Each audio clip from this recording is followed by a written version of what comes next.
That's all right, man. I was explaining to. Oh, hey, Leash. Hi, how are you all? Love the fringe, Sharine. Thank you. Got it done yesterday. Have you all had a quick chance to meet each other? So Stefan, Solbevi, Sharine, rest day. Yeah, unfortunately, Brandon couldn't make it as Sharine's let us know, but I thought we could weave that into the conversation. That sometimes co-founders, that's the liability factor, right? Is they're not always going to show up. Yeah. The good thing is at least one person should be able to make it. Exactly. And that is the pro, exactly, of having co-founders. Good point, Sharine. Yeah. And thanks for doing this, guys. 1 week out. I was just explaining to Stefan in the background that at the moment we're just trying to see what works marketing wise, whether it's doing in-person content like this where we can, I guess, collab with other people in real time, or whether it's more keeping this stuff for content that we can repost in the background. So even if not many people are joining on this one, I think the content's what's more important at this point for us. And then you guys can obviously use this stuff wherever you need to use it as well. Yeah, no worries. We actually have Yihan on, who's, if you want to say hello, Yihan, she's a part of our team. Hi, everyone. 1 second, my video is turning on.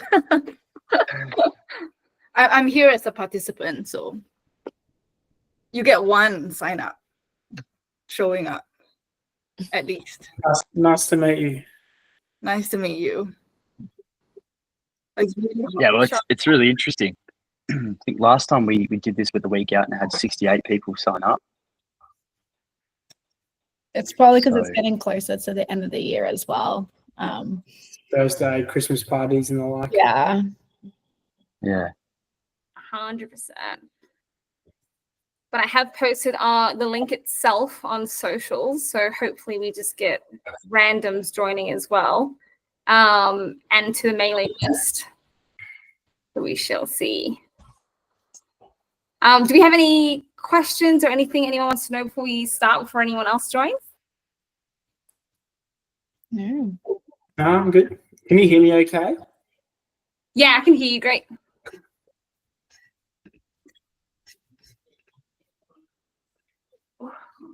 We can give it a bit of time.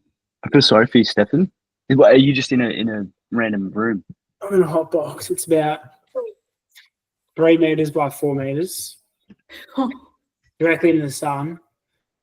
Yeah, it's pretty hot. I figured it was on the car on the highway. It was in here, so. You got any limoncello on you right now? There's a lot of it out there, yeah. Yeah. And a lot of it being consumed by those guys. So, yeah. I would have been in the sun for literally not even half an hour. Just shows how this white skin doesn't really take to the sun too well. It needs to ease into it slowly. So, or just wear sunscreen, one of the two. So that was from today? That's just literally from an hour ago. Gosh, that's rough. Yeah. I'm hoping you can't see myself sweating as well from it, but no, you look good. No, I'm like, we can't. Yeah. Like we can't relate, Leash. I'm a bit embarrassed, but that's okay. It's okay. Still look good, mate. Sharine, tell me what you do while we're waiting. Yeah, so I have my own kind of professional job, but I also do rest day on the side. So really what I do is I work for SaaS companies. I work as a customer success or an account manager generally for like enterprise clients. So like that's kind of like my day job. And now I'm just about to sign a new position for more of like a director role for like a startup out of Hong Kong. Nice. Yeah, so that's good. Kind of like my like 10 years of experience, but I'm starting a business with my co-founder, Brandon. It's an e-commerce brand, but we also do B2B, but we basically just sell bed sheets across Asia. Nice. Congratulations. Yeah. Very cool. Very cool. Yeah, it's different. It's juggling different things, but it keeps me creative and it keeps us always like on our toes and learning new things. So what about you? Important. I make limoncello in the most simplest form. Oh, okay. Are you I Italian? make limoncello, and I created Australia's first limoncello spritz RTD, which is ready to drink, which we sell all around Australia. And confidentially, mind you, this is not really the most confidential platform there is, but I just signed yesterday. I was in New Zealand. We just signed over there, so we launched into New Zealand in January, which is really exciting. So, yeah, that's what I Okay. do. Are you like Italian or something? Is that the reason why? Yeah, can you tell from the sunburn? Yeah, I'm full Italian. I'm a citizen. I speak it fluently. I unfortunately get the northern genes. Yeah, I was Northern genes. So yeah, but yes, I am Italian. It's good. Oh, my internet just froze for some reason. Gosh. The northern gene, Stefan, huh? Yeah, Oh, mate. both. We also got northern and southern. So his dad's from Sicily, mum's from like quite literally the border of Austria and Italy. But I got mum's genes. So I got the real pale skin and blonde hair, blue eyes. And my You should brother- give your stuff a taste. It's bloody awesome. It's fucking awesome. Thank you, man. Thank you. Any Dan's, right? Like in most bottle Yeah, shops. well, actually, not at the moment, considering the strikes they're having in their distribution centres and how it's really impacting my business. So at the moment, you can't find it on the shelves because it's all sold out. But typically, Dan Murphy's vintage sellers have it. We sell the bottles through sort of 200 to 300 venues around Australia, and then online as well. So yeah, bit of a mix. Yeah, Dan Murphy's is killing me at the moment. An ideal. Sorry, Stefan. We've just had someone join. We're just going to wait for a few more minutes for a bit more people join, and then we'll kick off. No worries at all. No worries.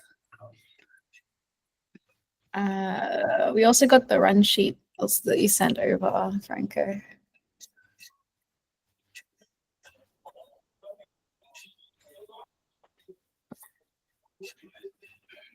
How's Bali, Leash? Left. The going back again soon though. Ah. For a birthday, but yeah, it was good. Hot though. Just checking emails in case anyone's let us know they're coming later. Okay. What we could also do is we could just go into the conversation. It's recorded, right? And then it's probably best to like cut that content up and then push it in some format across your own channels or like even through social media and stuff like that. That's always a good way of doing it. Oh yeah, that's the plan. Yeah, we'll chop it up, send it out. Just waiting a couple more minutes. People may join later as well. I'm always worried about the time difference of people attending. Sometimes because REAPRA, we've got people in Southeast Asia. We sometimes miss the time that it's in Australian for 2 Australian times. So that's always tricky as well. Yeah, I was wondering why it was 5 p.m. because most people finish work at 5 p.m. So that happened last time to the first webinar. Is I had multiple people messaging saying, "Oh, I thought it was at this time," and they were somewhere in Southeast Asia. Yeah, they're good experiments just to see how this works. Timing, days. that's good. Maybe. Steph, you blast a fair bit of socials, hey? Like, do you strategically plan timing and days? 100%. 100%. Yeah. Very important, I think. This is a good time. The only issue is if it's Australian based, people might still be at work in that awkward period. But then it's like, do you do it when they get home and they can't be bothered listening, or do you do it in their work time when they're probably not allowed to? It's a pretty tough one. So Yeah, if people want to come, they'll come, I think. that's true. Yeah. I'm thinking, do we want to kick off now and people just drop in as they drop in? Yeah, let's do it. Yeah. All right. Are we recording? Oh, we've been recording. Okay. Well, yeah, so welcome to REAPRA's Solo Founding versus Co-Founding webinar, which is going to involve 2 fantastic founders. We had a third co-founder, but we'll get into that. talking about the pros and cons of solo founding a company versus co-founding a company, so building a business with somebody else. Quick introductions. I'm Alicia from REAPRA. I'm the community builder for Australia. I'm accompanied by Franco, who's also building the community for Australia for REAPRA. REAPRA in itself, very quick introduction, is a venture builder. First started out of Japan, and now is also based in Singapore. And this is the first time we're actually looking for founders in Australia, which is super exciting because REAPRA has quite a unique approach to investing in entrepreneurs. It is essentially, rather than pitching an idea, you actually pitch yourself, which is very unique to venture funds and venture programs, not just in Australia, but globally. And REAPRA actually has its founders undergo what I term a self-discovery program, which essentially involves you diving into your not only your childhood, but you as a person to figure out a business that actually aligns with who you are. So that is why REAPRA is quite unique in its approach. But onto the topic. So we'll start with introducing the founders that we've got here today. So firstly, why do we need to understand whether co-founding or solo founding is better or not for your venture? Firstly, you want to, well, it influences quite a few things with your businesses. With solo founders, of course, you're doing it alone, and that comes with its own host of benefits and cons. It can be very fast moving because you're the main decision maker for your venture. However, the trade-off of that is it can also be incredibly isolating, and staying motivated as a solo founder is no easy feat. You can also risk things like burnout because you're essentially handling the brunt of everything that you've got going on for the business. You're driving it forward. And then if you bring somebody on, and often you'll find when you go to pitch for funding from investors or you apply for programs, a common question is, do you have co-founders?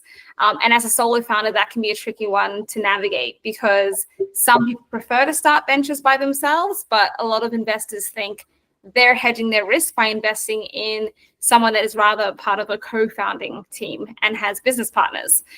And then on the co-founder side of things, the stats are also not amazing. Up to 30% of startups, for example, can actually fail because of the co-founders, because of the dynamics.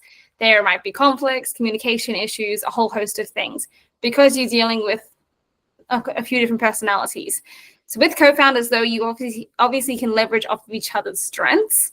So what you're not good at, it's often better to shack up with someone that is good at that particular thing. So for example, if you're not technical and you're more a visionary, often the perfect pairing is to find someone that is technical to help build that side of the business, particularly for tech ventures. But again, there's things like now you're dealing with multiple personalities, so that comes with its own host of problems. Potential disagreements, sharing responsibilities, delegating, communication issues. But we'll get into all of that with our founders. So we'll introduce them now. We've got Stefan, who's the founder of Solbevi. Stefan, I'll let you introduce yourself. Thank you. So I'm Stefan, 27. Started Solbevi back in August 2023.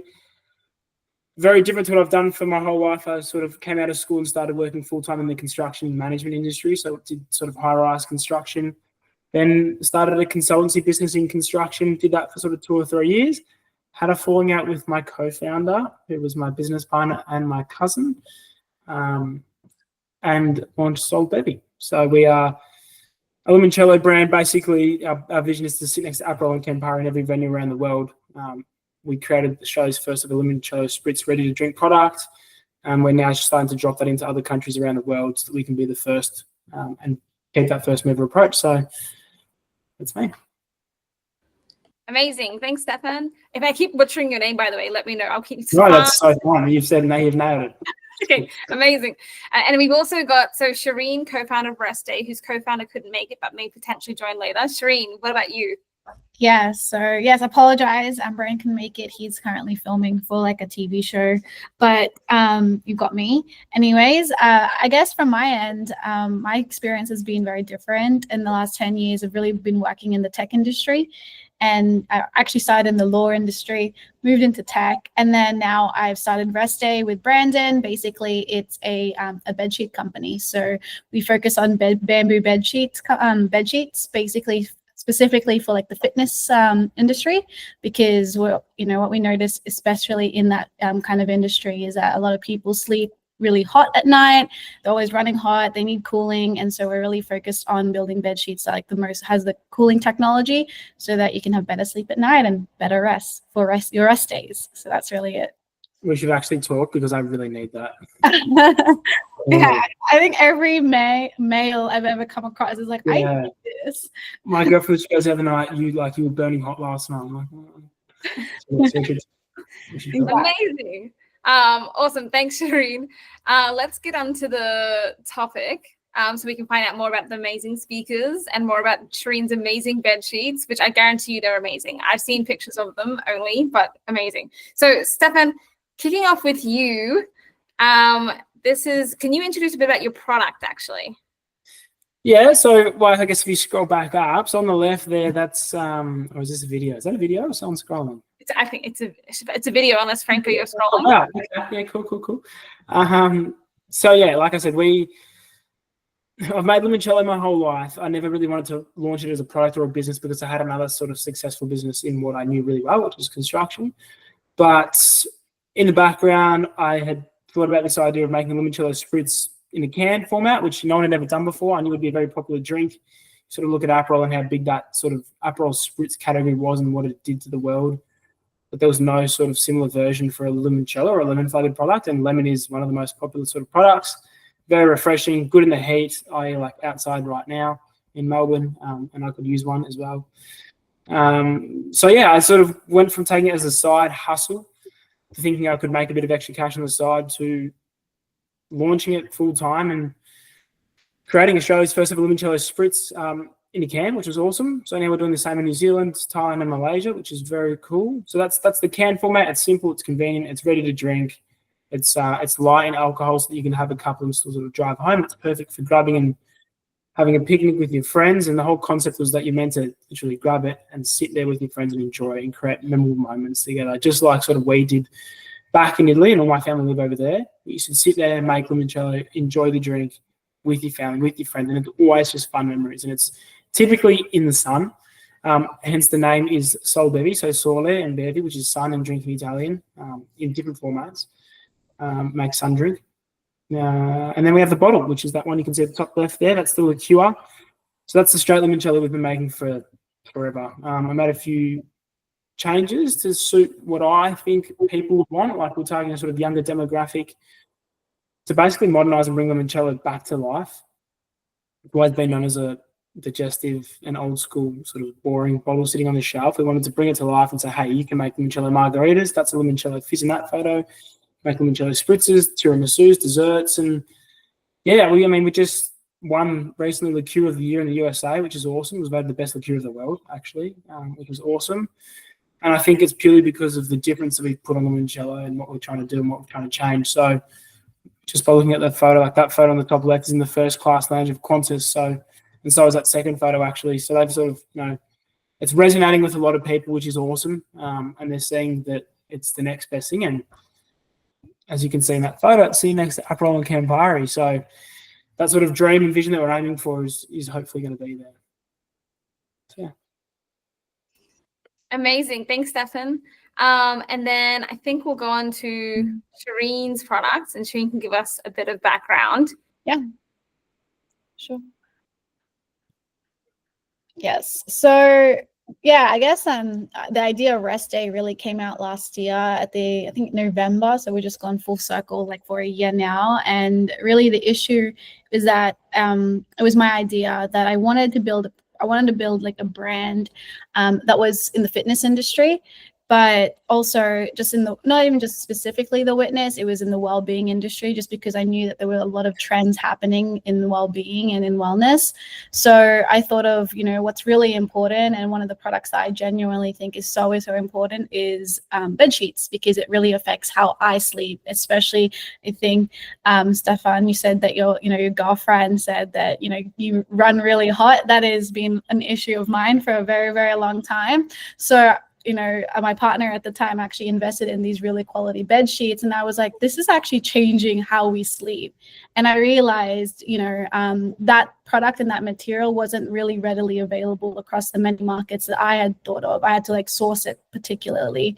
So that's what, I guess that's what really influenced Rest Day. You know, we sell bamboo sheets. It's really breathable. It's hypoallergenic. It's thermoregulating, so it regulates your temperature. And now we're just building a community around fitness and wellness, and how important sleep is when it comes to productivity, to performance.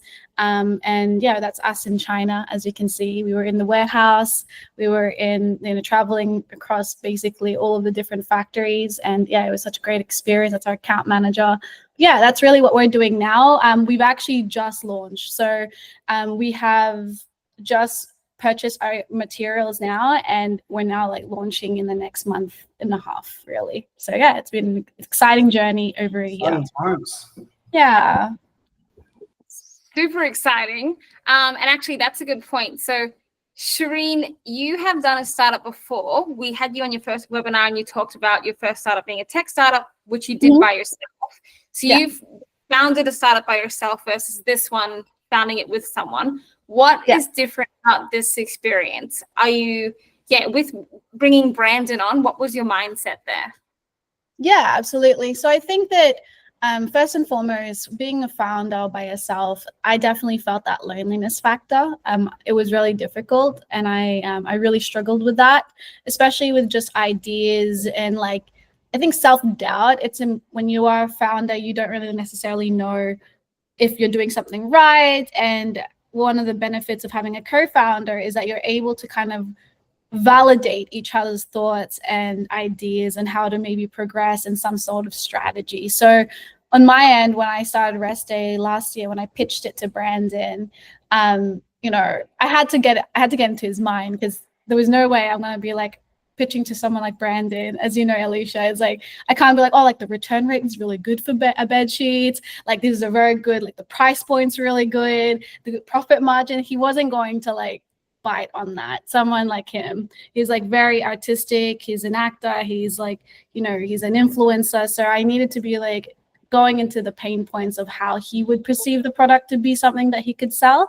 And I wanted someone that could be like the creative director of Rest Day, someone that embodied the attitude and like basically the DNA of the brand. And when I pitched it to him, I had to come across it and say like, okay, well, if you have a girl in your sheets, like, would you want it to be quality or you want it to be crusty? And like, I had to get it through that way in the dating space.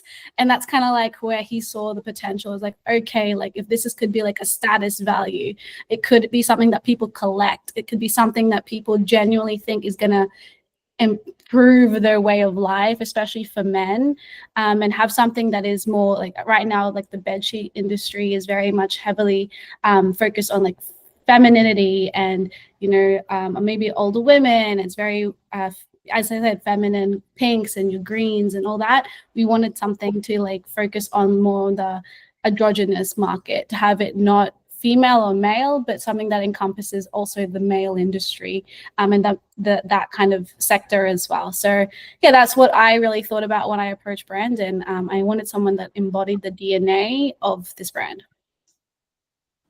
Yeah, that makes a lot of sense. Good thinking. Stefan, what was behind your decision making behind, I'm just going to do it myself? Did you ever consider getting a co-founder? Well, it's been interesting actually, because technically he has a co-founder. Technically, I have a co-founder, but I don't in a way. So my best friend's a silent partner in the business, and we sort of came up with the idea that 4 years ago together. But I took it and ran with it, and basically I did it myself. So I don't know, like, I mean, I had a co-founder in the past, and That's probably not a good video to pull up. That one, I was dancing there.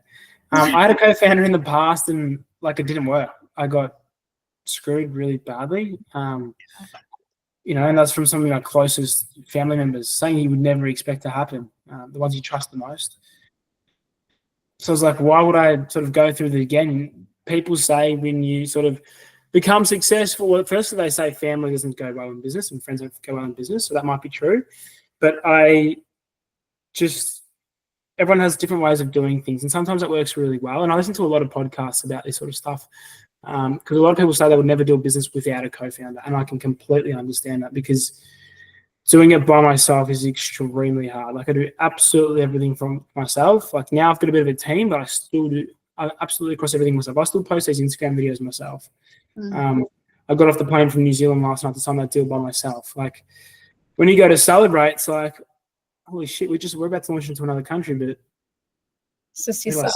who do I celebrate with? I'm by myself. I'm in the Qantas lounge having one of my own drinks, funnily enough, but by myself. Like, so it wasn't, I don't know, it's a tough one. There's positives and negatives to both. I think mine sort of started because I just came out of a bad relationship, I guess, with my other business. And that's why I did it by myself. But I also never necessarily went out and looked for a co-founder. I sort of just took it and ran with it. There's definitely not an element of I want to do it by myself because I want all the money, because that's not why we started this business at all, or why I started this business. It's just sort of eventuated like that, I guess. Yeah, Stefan, with your bad experience, you don't need to dive into it or tell us all the details, but would you have any advice for people that maybe are looking to start a business with either a family member or someone really close in that aspect? Some mistakes maybe that you may have made that in hindsight you thought, I would never do that again. Some advice that you could give for people to consider. Not really. Like, it changes. I think you have to obviously know who you're going into business with, the person themselves. What I didn't do was I didn't look past that. So who their friends are, who their potentially wife are or husband are, who their extended elements, because they will always play a role in the way that person is, and that can then impact you. So unfortunately, decision making was made not by me and him, it was made by me, him, and others. So it swayed the decision. So I think you just got to be really careful, and you got to think about, like I was extremely close when I knew the rest of the people that were involved in the situation, but I didn't really think that they would have an impact. So it's kind of like just really assess what it means and who's involved. It's a tough one. It hurts me a lot to talk about, so it's a bit of a tough one. But and it sounds very negative. So I don't really have any. There was no sort of mistakes. There's nothing that was done wrong from my end. I don't think, and there was never anything that went wrong in the business. It was just purely that there was voices from the outside that impacted someone's decision that made them. And I think when you become successful, and obviously money does make people very greedy, like that changes people a lot. So make sure you try and fish that out of the person first. If they've come from nothing and they go into something huge, I guess we weren't huge, but we did pretty well for ourselves, in which we did, it can definitely change some people. Thank you for sharing that. That's not what I want to talk about, if that's okay. Yeah, no, that's okay. Sharine, with choosing Brandon, you've only been working together, from my understanding, for a few months so far. But are there any early, I guess, blunders you've identified that you've now learned and go, okay, next time let's not do that, or things that you put in place to try and make sure that you're working together really well to run Rest Day? Yeah, I think it's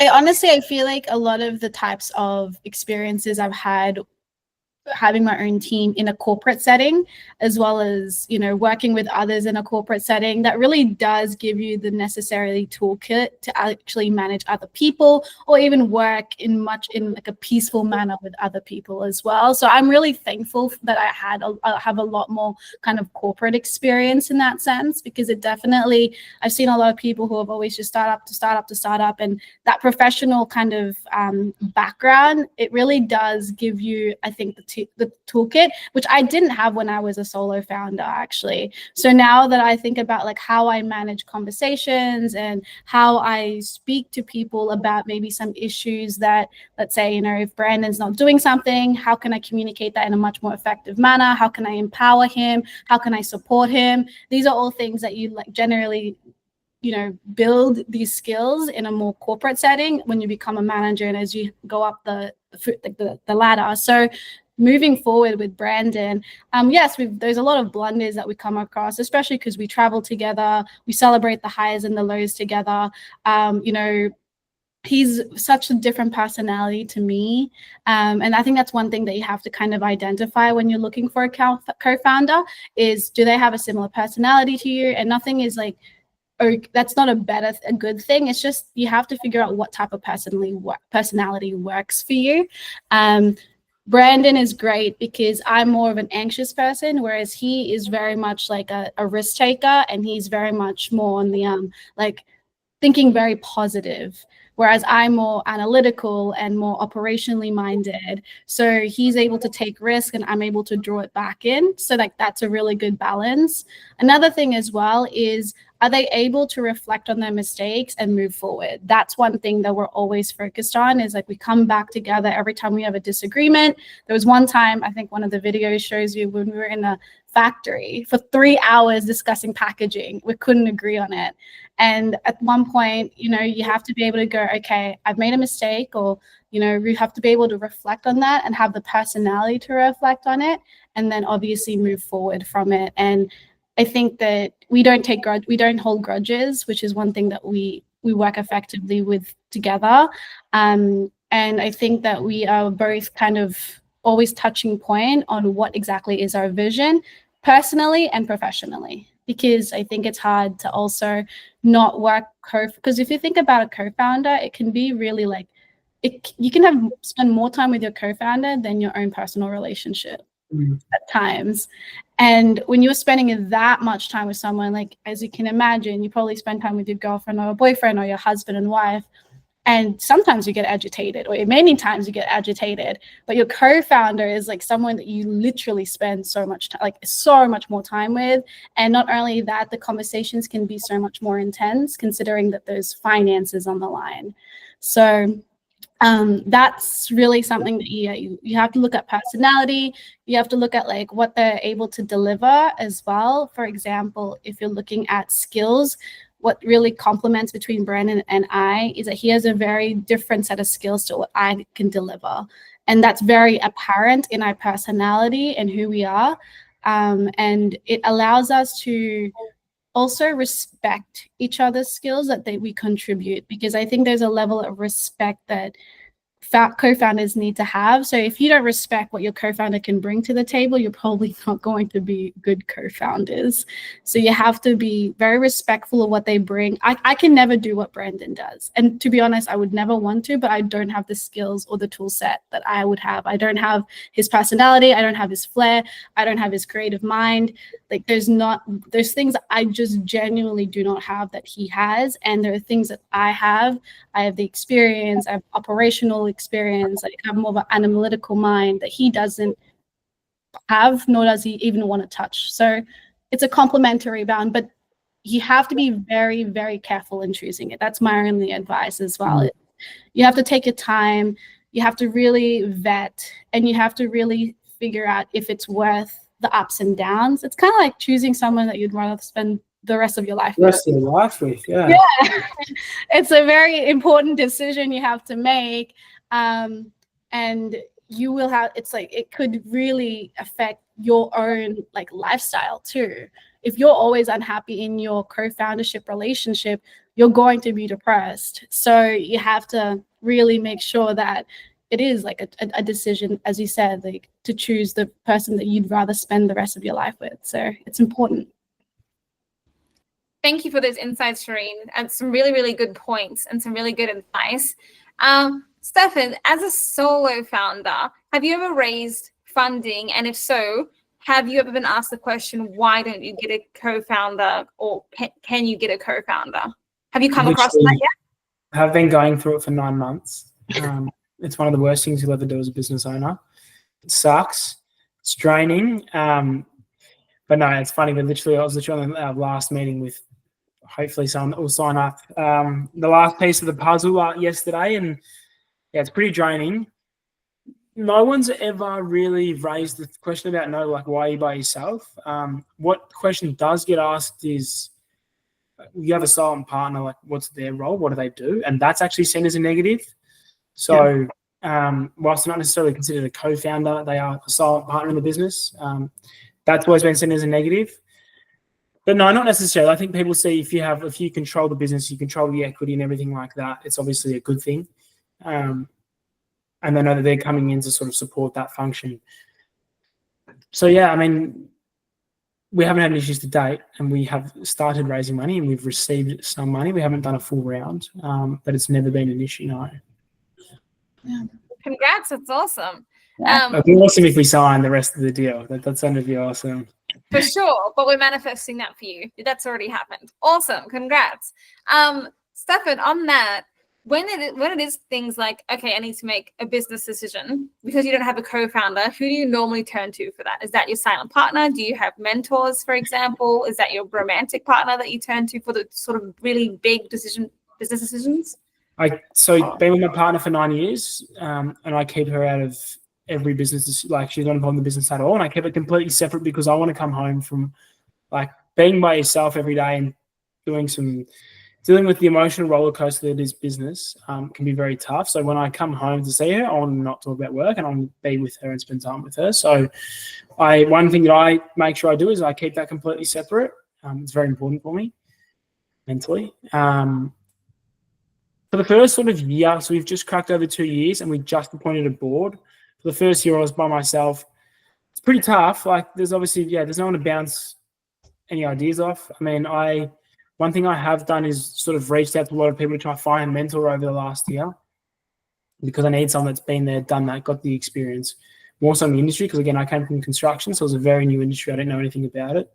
So I've always searched for a mentor, hence we appointed our board a couple of weeks ago, which is very exciting. We have 2 amazing people on our board.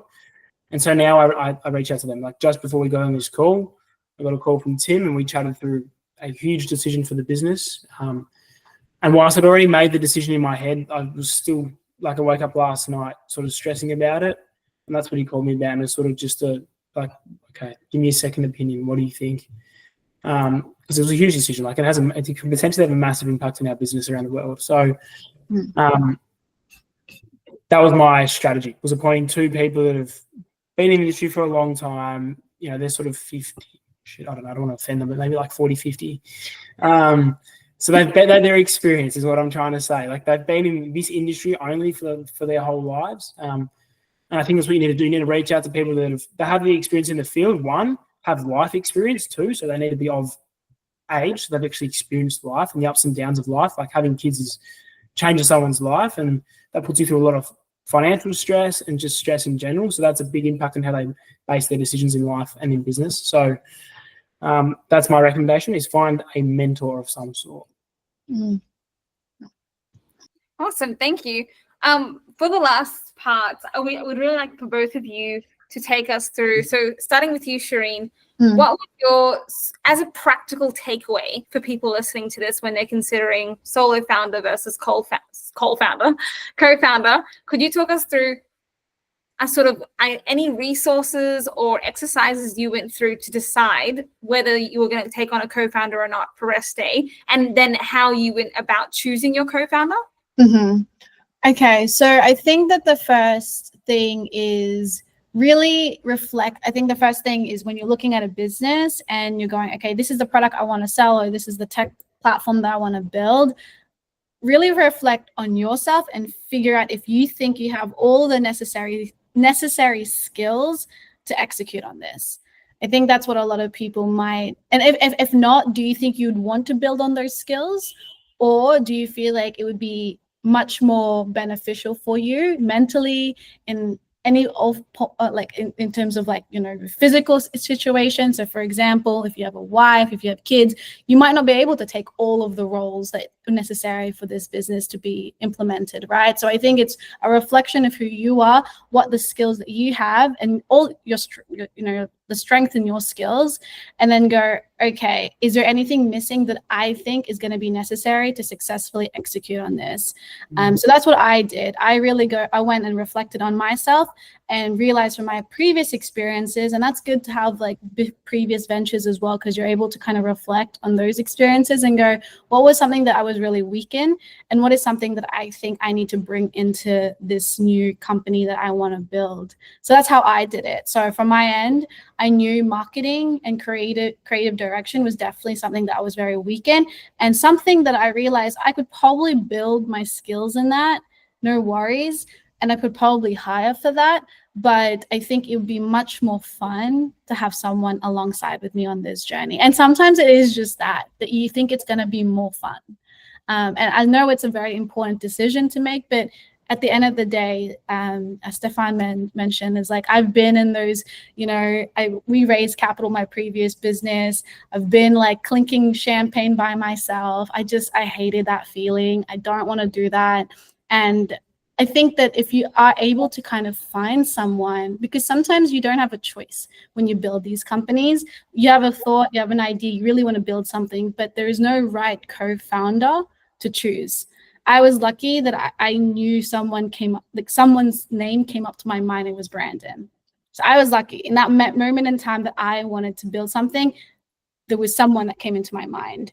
But not everyone gets that. So I think once you reflect on your skills, identify if there's someone in your environment that you trust enough that you think could be the co-founder. And then it's a pitch, right? So you've got a pitch, and then they might say no. And so you'll have to continue being a founder on your own until you find the right co-founder. So I think it's also about timing. It's like a relationship. You can't just say you want a relationship and be like, I found a girlfriend tomorrow, or like found a boyfriend or your husband or your future wife, whoever it is. You can't do that. So it's about timing too. So if you have an idea, I don't think you should delay. If you really think that you have 90% of the skills or 80% of the skills to actually execute, I think continue. And then if there is a co-founder that comes along, then you can take them on board and pitch to them, but you have to know that there's a right fit there. I think that's important. Don't just be going into a co-foundership relationship just because an investor is forcing you to, or that you think that's the right thing to do. It has to be like almost a gut feeling that you're like, okay, this is also the right person. Apart from all of the credentials that they might deliver and their strengths and their resume, it's also like that gut feeling to go, I think that if I build something with you for the next 5 to 10 years, it's going to be fun. So that's what I looked at. There was also a fun component, there's the trips that we have like to China and everything is so much more fun because I have a co-founder.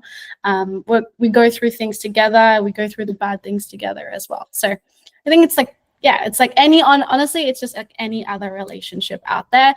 It's obviously just more in the business and the professional sense. Thanks, Sharine. That was really, really insightful. Such amazing advice, as always. And lastly, you, Stefan. So I guess, what's a practical takeaway? Say day dot, they've got an idea. They're tossing up whether to do solo founding or co-founding. And if they've gone with solo founding, what are the people that they should think about? Like you said you picked people to be on your board so that they do have somewhat of a sounding board. What's the way that they can go about that? You know what I found most useful was LinkedIn. Funnily enough, I was always against LinkedIn, but I guess it's how you guys found me. LinkedIn is amazing. Like there are so many amazing people on there, and it's genuinely a platform for business-related things where people just support each other. Like I've very rarely seen anyone pulling one down, which is a good thing. So just trying to connect with people that are in your industry or in your field is extremely important. And then you'll sense that someone's been extremely successful in what they've done in your field. You connect with them well because it's no different to a co-founder. Like appointing a board and an advisors it's no different to a co-founder. Like they are now an attachment to your business and they can essentially say no to your decision, and then it can get really negative. So you need to connect with them on a personal level and obviously a business level. You need to know they have the experience and they need to have that same morals as you, which is probably the most important thing, having the same sort of morals and principles, because you're building a business in accordance with those principles and morals. They need to believe in those too. So, those guys found me on LinkedIn, believe it or not. And one of them is literally the managing director of Campari for Australia, New Zealand. Like, that is the most perfect fit for our business. And he found me on LinkedIn. So that's how I did it personally. But it's a very small world. So I would be reaching out to as many people as possible. You never know. Your dad's friend could know this person. And it's an amazingly small world.